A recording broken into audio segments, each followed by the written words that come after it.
Hello and welcome back to Buckle Up Mk2. I'm Harry King and today we're actually doing a bit of a vlog. I've been invited by Isuzu to a kind of off-road experience, and they're going to unveil their new Mudmaster trim of the pickup truck.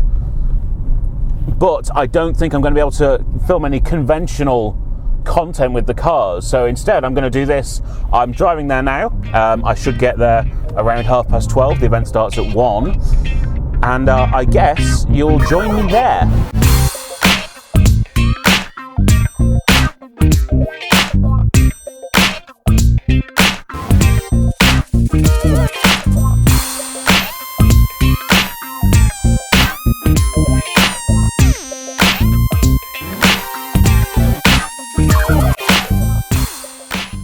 So I've actually made it to the event now, but it's raining quite a lot. So I don't know if you can see all of this, but yes, not ideal for trying to stand outside and explain what's going on. I don't know if you can see down there. There's the Isuzu little stand. Some of the other vehicles. I am now in my on-road driving D-Max, so I'm going to take this for a quick spin round. Obviously, I've reviewed the car before. There's been no significant update. And then we're going to do a bit of off-roading, and probably I'll speak to the camera a bit less because I'll be taking instruction from someone. We'll see maybe if I can get a montage out of that. But vloggy style, so onto a bit of driving. Let's go!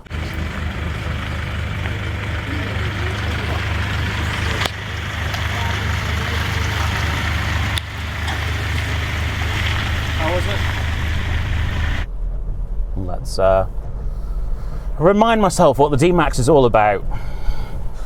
So, a couple important stats, just in case you've not watched my review. Isuzu D-Max has a 1.9 litre turbo diesel engine, produces around 160 horsepower, 0 to 60. Not quick. But, keyly, for a pickup truck, this is light enough to be allowed to drive around at the national speed limit.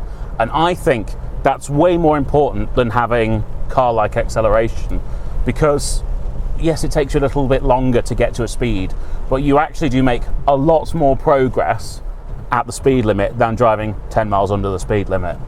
You can feel the difference. Of course, being a 2024 model, this now has to be fitted with all the bongs and beeps. The speed limit warning, it can now read the speed signs. I still have radar cruise control and auto steer like I did previously. That's only available on these automatic models though. If you get a manual, you don't get those. But now it has, yes, these mandated safety systems, and it will bong and beep if it thinks you're going over the speed limit. It's reading it right so far, so let's see as we go on if this is similar to other systems I've had where sometimes it doesn't quite know what the actual speed limit is. It's so very rainy. Apologies if this is incredibly loud, as I imagine it could be. What I will say is, for a pickup truck, the ride is lovely, actually. Obviously, no weight over the bed, is a little bit bountier at the back because of that, because it's designed to have a load in the bed. But I'm going over speed bumps. It's very well controlled, comfortable, nice seats in here as well. And there's a few things in this cabin I just love. There's a little pocket up here on the dashboard, which I find super handy. You stick your wallet in there or something. I love these pop-out cup holders. They're excellent, and you can actually fold the cup bit away if you have something slightly larger that you could want to fit in there, or anything else you want high up. There's a hidden pocket down here. Again, if you want to put your wallet or a payment card or a toll thing or something down to the right hand side of the steering column, as well as center console storage area. This is nice and big, and obviously it's soft on the top, it's soft on the door here. You've got a leather steering wheel, it's leather seats. I mean, it's not super luxurious, you can tell that this is a utility vehicle, but it feels so solid and well screwed together. And Isuzu actually offer a 5-year, 125,000 mile warranty, so they back up that sturdiness. They are focused on making as good a pickup truck as possible. It's all they do as a brand in this country. So, you know, their service centre, all of those things are going to be directly targeted towards pickup truck buyers, owners and users. You're not going to have to deal with someone who's used to servicing, say, a Ford Fiesta or a Toyota Corolla when you take in, you know, your hard-working tow vehicle. Other important stats, 3.5 ton towing capacity, which is as you would expect, but it's the maximum you can tow in this country without a kind of special license. You can also get a ton in the bed. Again, what you'd expect, what you need. Doesn't have quite as high gross train weight as some of the rivals, but I think in reality, very few people are likely to be maxing out the bed capacity and the towing capacity at the same time.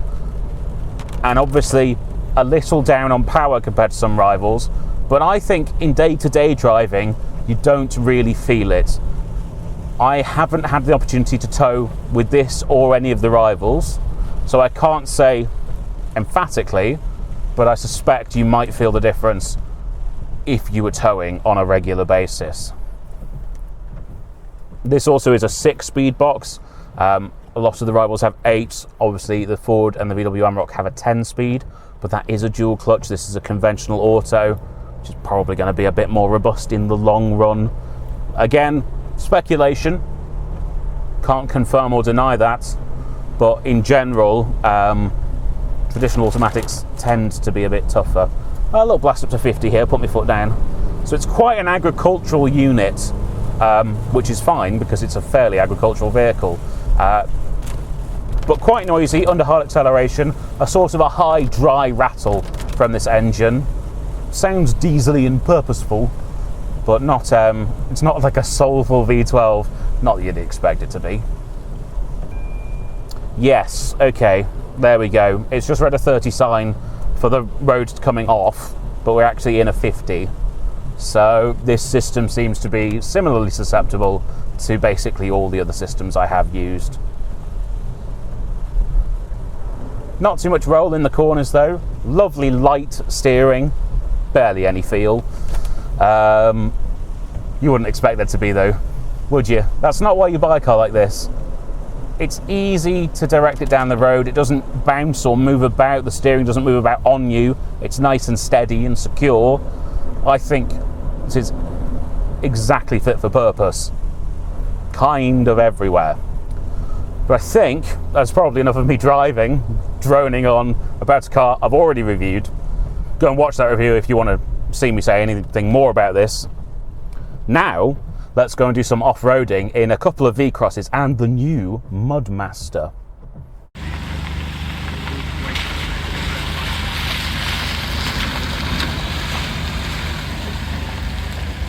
That's it, 4 lows engaged now, so you feel pulling away as much lower gear. Yeah. So hill descent control's still on. We're going to approach a descent. See where that little sign is on the tree? There? A little bit further down. See it's just poking out there?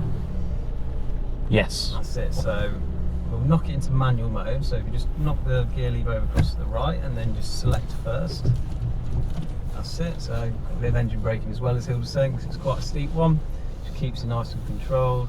And then if you take your foot off the brake now. Fully off. Fully off. And then nice riding. So around to the left. So we're going to go back up the inside now. So you can keep it in manual first, just keeps it nice and steady. And then we're going up this one on the left. Okay. So when you're in, just watch that tree on your right when you come in. Yeah. That's it, just a nice constant acceleration.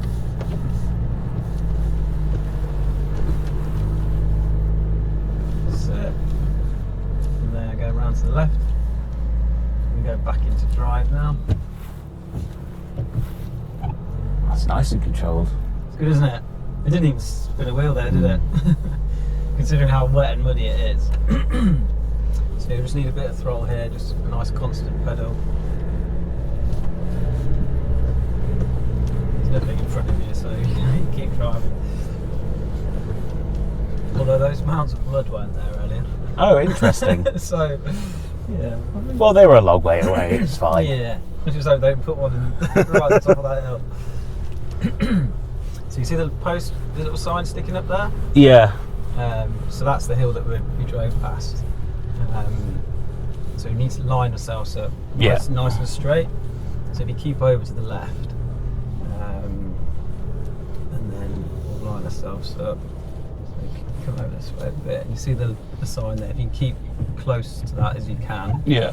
I'm just going to knock you into manual mode as well, so get as close to that sign as you can, and just hold, cover the brake, and you want to keep over that way a little bit. So that's straight up, and just cover the brake a bit for now until it starts to slide, and then let the hill descent control. That's it. Off the brake. That's it.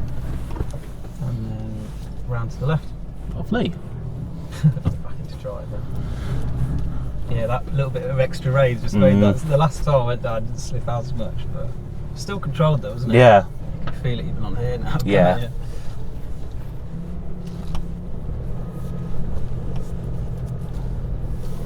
So if you just accelerate hard now, just clear the tread off the tyres. There you go. Feel it grip again there. Yeah.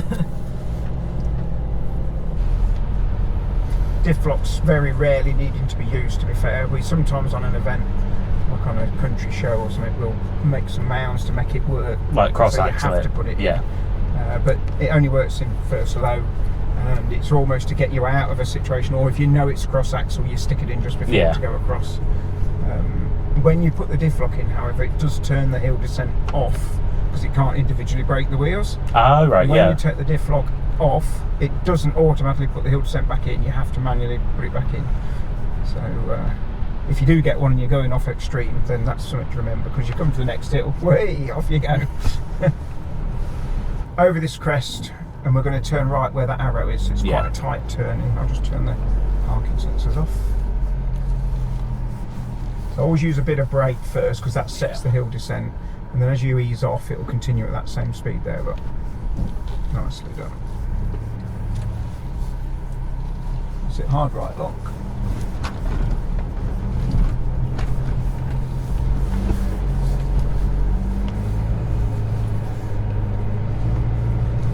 When we come out, we go round in a loop to the left, and then you'll drop back in again. I'll pull the gear lever across into manual and pull it back to first for this descent. That's good. Keep it full left lock a second, and you'll see the gap at the bottom where to aim, so start to straighten it up. That's it, and then feet off everything. Just watching my camera now. Oh yes, getting close to the scenery. Down that way there, just push the gear forward once, that'll go into second. It's inside the wing mirror, so it should be fine. So, well that's one of the guys earlier had one on the same. Well, he had two on that side and they survived. It's all about the sucker. Yeah. Slippery bit here. We came on down here this morning first thing and it went whoa. It's like, don't go down there. You can push the gear lever across to the left. So we'll stay in low, but that's in drive now. So these only use the first 4 gears in low range. Okay. 5th and 6th isn't available because it's deemed that it'll do 30 mile an hour in 4th. Low. Yeah. That's more than the speed you're going to need when you're in low range territory. Yeah. Obviously in a manual you can do whatever you like because it's a manual gear change, but on the auto it does limit it to that. It's quite good idiot proofing. Yeah. Tune in, round to the left. Gets a little bit rough and bumpy along this section. Okay. Got a bit of everything here. There's a hole on the inside of this left-hand bend. Right, yes. You probably remember it a little bit, dear, from the grey one. Yeah.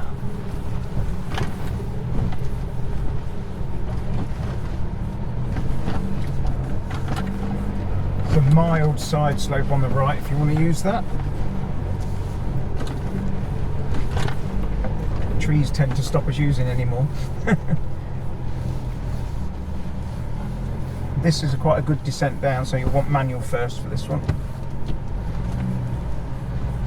And you'll probably remember there's a bit of metal at the bottom that sticks out. So.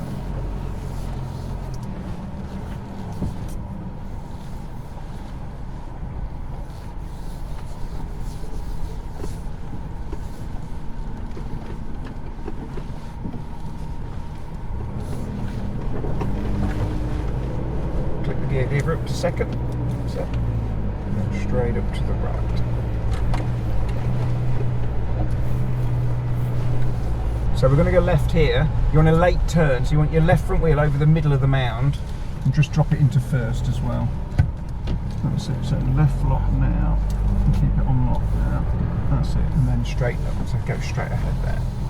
So this is really tight and rough. Yeah. So you just want to walk it through. When you come around here, you'll see there's a big hole there, so you want to keep slightly left once you're around here.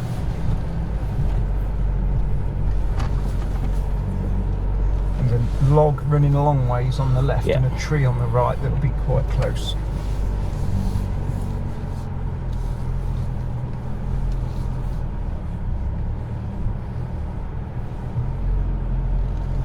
The camera's still there. Oh yeah. Through the water and up to the right. This is really rough here, so literally walking pace over this bit. Yeah. And I think I've been over it before. Just creep. Yeah.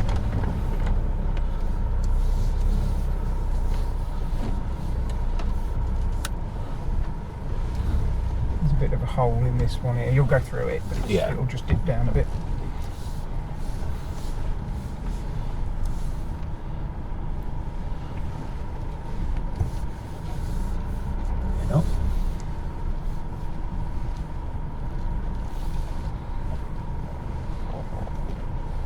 And we're going left here. Yeah. Through that, which is the deep, smelly mud hole. Lovely. So I want to kind of come across and go in. You can do, yeah. Just to miss those rocks on the right there. Should do it.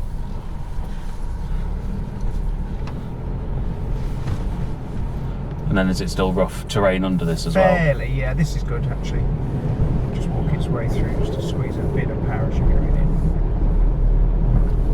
Jesus. It is a bit, isn't it?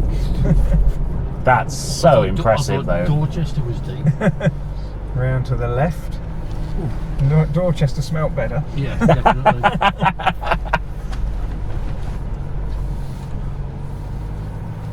It's proper jungle track this. I really like this. They're great on your camera with all the stuff brushing back. Yeah.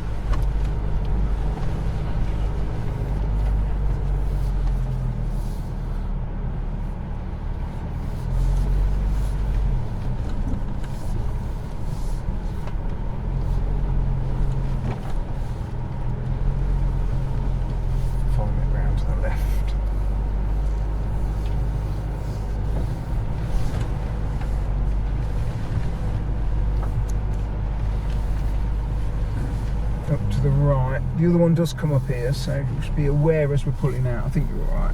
Look and see far enough for them to stop it from there. They'll probably be out, but now anyway. This is deceptively rough, so again, don't go in too quick. And the second bit, as you're about to climb, there's another double bump, so you have to watch it on that as well.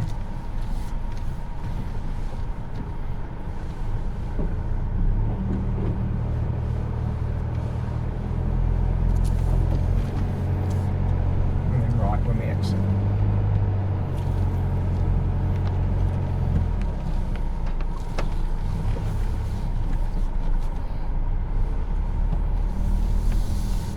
This is also a bit horrible. A bit catchy underneath. Yeah. I think it caught the underneath of the previous car. I haven't quite realised how deep the ruts were. There you go.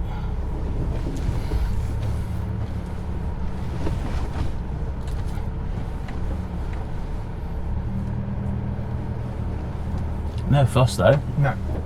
Does it all in its stride, doesn't it? Pull up just where the gateway is, just before here somewhere. Go back into height. So neutral on that one. Shove it forward. Push in. No, that's it. And then into drive. Off we go. With the 2 in there. So let's click it back into 2 as well while we're driving along.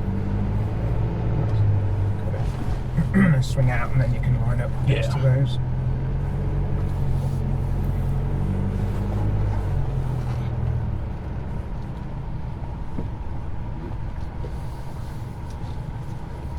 Nice one. That'll do.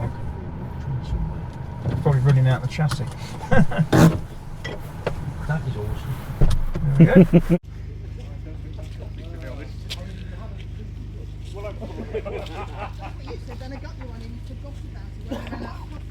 Right, actually just finished the event. I've come back in my car just because the weather's a bit changeable, so I don't want to get soaked in a downpour. But there you go, a video of me driving around some Isuzu D-Maxes, having an awful lot of fun off-road. They're very, very capable. I think you can feel the relative lightness of them off-road. You can feel that in their manoeuvrability and their willingness to tackle quite muddy obstacles. Very impressed, and of course the on-road manners are as good as ever. So thank you so much for watching. Please remember to like, comment, and most importantly subscribe. If you go down into the description, you'll find all the links to all our social medias. You'll also find 2 ways you can support the channel. So on the main channel we have channel memberships, and also we have merchandise which I'm currently wearing. So please go and do one or all of those things, and I will see you next time. Bye bye.